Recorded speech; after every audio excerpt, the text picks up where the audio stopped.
I am back with another TWIF, This Week in Film, and guys, we're just going to get straight into the house of cards that is Paramount. So it turns out that a group of Paramount Plus subscribers are now suing Paramount over the Warner Bros. Merger, claiming that it will substantially lessen competition and lead to increased prices for consumers, as well as reduced quality. The lawsuit also raises concern about Paramount gaining control of CNN, saying that it undermines competition that protects editorial rivalry, investigative resources, and viewpoint diversity.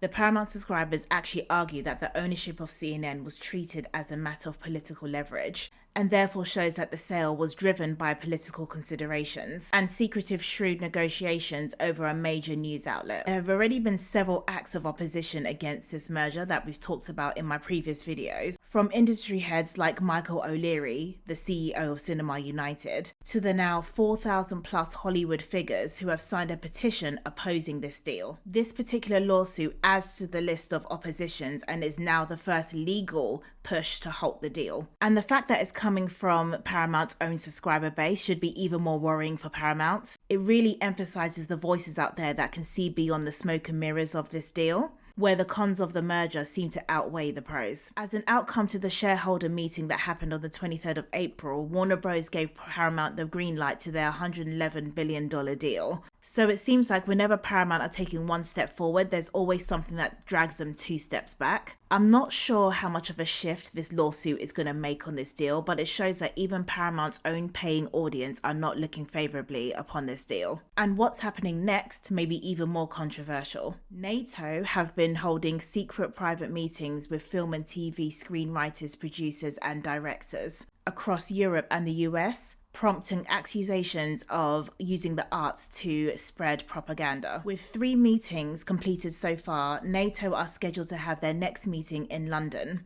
meeting with screenwriter members of the WGGB, the Writers Guild of Great Britain, which represents professional writers in the UK. This planned meeting in London has caused concern and confusion amongst those who have been invited, who felt they've been asked to contribute towards propaganda for NATO. Alan O'Gorman, who is the writer of the film Christie, has accused this meeting of being outrageous and clearly full of propaganda. He says, "I think there's fear-mongering throughout Europe at the moment that our defences are down.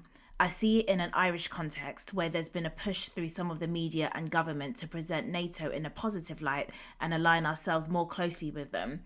I think the Irish people, for the most part, don't want anything to do with wars on foreign lands."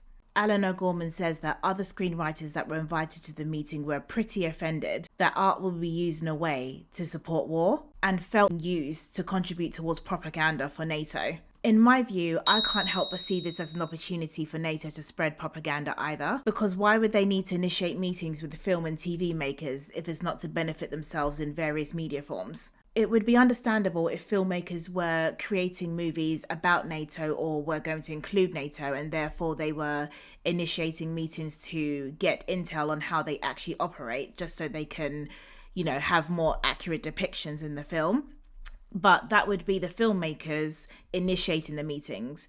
Whereas this time it's NATO that are initiating the meetings with the film and TV makers. And I'm just thinking, this can't be anything else but propaganda. The fact that these meetings are being hosted by NATO just makes the whole thing so much more suspicious, and that's all I have to say about that. On a slightly lighter note, the Michael movie has currently grossed a total of $423 million and counting, making this already the second highest grossing musical biopic of all time, and has a very realistic chance of surpassing Bohemian Rhapsody for the record, which currently sits at $911 million. You will see in my last video I posted was my film review of the Michael movie, where I gave my thoughts and opinions of the film and how well they pulled it off despite all the blockers that they were facing in the filming the movie. I also talk about a small criticism I had of the film, but overall I'm exceptionally proud of how well this film is doing. I do hope in the sequel to the film, which I believe they are going to be doing, that they start it off with Michael meeting Princess Diana and the then Prince Charles. The movie ended, spoiler by the way, the movie ended with his performance of Bad in 1988 when he was performing in London, here in England. And that was the moment where he met the royals.